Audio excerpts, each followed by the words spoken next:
बेहतर कि हम किसी को दूसरी बार वजीर आजम बना दे या किसी को चौथा बार वजीर आजम बना दे जिसको मौका ही नहीं मिला है। एक बार मौका दीजिए, आप हमें मौका देते हो। ये मेरा पाकिस्तान के अवाम से वादा है, कभी आपको मायूस नहीं करूंगा। हमें उस नया सियासत पे तवज्जो देना पड़ेगा। वो पुरानी सियासत और पुराने सियासतदानों को लाइटली में कैसे घर बिठाना पड़ेगा। लाडला अगर बनना है तो अवाम का लाडला बनना है। मसला खान साहब से तो सिर्फ यही था, एक ही था कि फैसला अवाम का। हमें ना कोई कठपुतली कबूल है, ना सिलेक्टेड राज कबूल है। बिस्मिल्लाहिर्रहमानिर्रहीम, अस्सलाम वालेकुम, अल्लाहुम्मा सल्ली अला आले मोहम्मद सल्लल्लाहु तआला अलैहि वसल्लम। वेलकम टू सियासी शतरंज। मैं हूं तलाज अथोई। आपने सुना बिलावल भुट्टो जरदारी साहब ने किस तरह इल्जामात लगाए हैं ऑपोजिशन के ऊपर, इदारों के ऊपर, और बहुत सारी बड़ी बड़ी स्टेटमेंट्स भी दी हैं बिलावल भुट्टो जरदारी साहब ने। लेकिन एक बात उन्होंने बड़ी ऐसी कही है जो इस वक्त बड़ी वायरल भी चल रही है सोशल मीडिया पे, कि दूसरी और चौथी बार किसी को मौका देने से अच्छा है कि पहली बार मौका दिया जाए बिलावल भुट्टो जरदारी को। और एक और बड़ी उन्होंने स्टेटमेंट दी है जो शायद प्रोड्यूसर्स आपको सुनवाना भूल गए हैं। उन्होंने ये भी कहा कि सोचना होगा कि हमें 70 साला बाबे के हाथ में मुल्क देना है या नहीं और इसके क्या असरात होंगे। लेकिन फिर मैं ये सोचने पर मजबूर हो गया कि अगर 70 साल को हमने खत्म करना शुरू कर दिया तो फिर बहुत बड़े बड़े सियासतदान, मौलाना फजलुर रहमान साहब, आसिफ अली जरदारी साहब और भी बहुत सीनियर सियासतदान हैं जिनको फिर पिक्चर से माइनस करना पड़ेगा। लेकिन एट द सेम टाइम सदर मुमलिकत आरिफ अलवी साहब ने एक बड़ी स्टेटमेंट और दी है।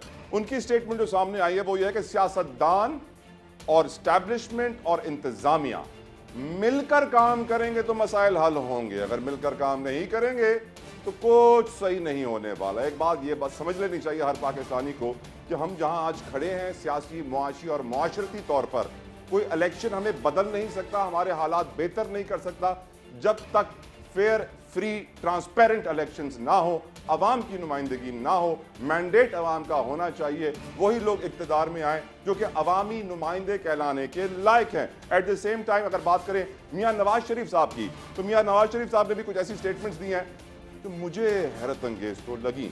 उनका यह कहना था कि भारत ने हमारी बनाई हुई पॉलिसियां अपनाकर तरक्की कर ली है, हम नहीं कर सके। तो मैं सोचने पर मजबूर हुआ कि कौन सी वो पॉलिसीज हैं। उन्होंने ये भी कहा कि कौम को झूठे ख्वाब दिखाने का सिलसिला बंद किया जाए, मईशत के लिए दिलेरी और बहादुरी के साथ फैसले करना होंगे। तो यकीनन इस दिलेरी और बहादुरी के लिए जो हमारे इकोनॉमिक मैनेजर हैं, शायद फाइनेंस मिनिस्टर को हमें ट्रेनिंग के लिए भेजना होगा ताकि वो ज़्यादा दिलेर हो जाएं और फिर बेहतर फैसले करें। और न जाने वो किससे डरते हैं जो बड़े फैसले नहीं कर सकते हैं, ये भी एक बहुत बड़ा सवाल है। और अगर आगे हम बढ़े तो यकीनन सियासत के अंदर जोड़ तोड़ का सिलसिला जारी है। Stock market all time high पर है। कैसे हाई पर है ये बहुत सारे इकोनॉमिस्ट सोचने पर मजबूर हैं। कौन से हमारे इकोनॉमिक इंडिकेटर्स हैं जिसकी वजह से मईशत इतनी तरक्की कर रही है? क्या हमारे एक्सपोर्ट्स बढ़ गए? क्या डायरेक्ट इन्वेस्टमेंट बढ़ गई? क्या पोर्टफोलियो इन्वेस्टमेंट बढ़ गई? क्या कोई और सरमायाकारी बहुत बड़ी आ रही है? IMF तो हमें कर्जे पे कर्जा दे रहा है और जो 2024 में हमें कर्जा IMF से लेना है उसके जो शराइत होंगे वो इन कर्जों से 10 गुना ज्यादा मुश्किल होंगे। अल्लाह ताला हम पे रहम फरमाए। आज का प्रोग्राम बहुत अहम है। हम बात करेंगे IMF की भी, सियासत की भी, मईशत की भी और ऑफकोर्स मुस्तकबिल की भी, सस्टेनेबल फ्यूचर की हम बात करेंगे क्योंकि आज फ्यूचर समिट भी थी कराची में और उसके अंदर हमारी वजीर खजाना, मौजूदा निगरान वजीर खजाना डॉक्टर शमशाद अख्तर साहिबा ने एक स्टेटमेंट दी कि जो हमने 18वीं तरमीम के बाद सूबों को पावर्स डिवॉल्व की, सूबों को हमने हेल्थ दिया, एजुकेशन दिया, ये दिया, उससे बड़ा नुकसान हुआ। इस पॉइंट को भी हम तफसीलन डिस्कस करेंगे। मुझे स्टूडियो में ज्वाइन कर चुके हैं पीपल्स पार्टी के सीनियर रहनुमा, किसी तारुफ के मोहताज नहीं है, पार्लिमानी लीडर KMC के इलेक्शन सेल इंचार्ज हैं, एक्स प्रेसिडेंट कराची के पीपल्स पार्टी के, एक ऐसा शख्स जो 20 साल की उम्र में 1979 में जेल काट रहा था पीपल्स पार्टी का जियाला होने की वजह से। नजमी आलम साहब, thank you so very much for joining me. और साथ साथ मुझे सेनेटर गौस मोहम्मद नियाजी साहब भी ज्वाइन करेंगे, लेकिन उनसे गुफ्तगू होगी इस ब्रेक के बाद।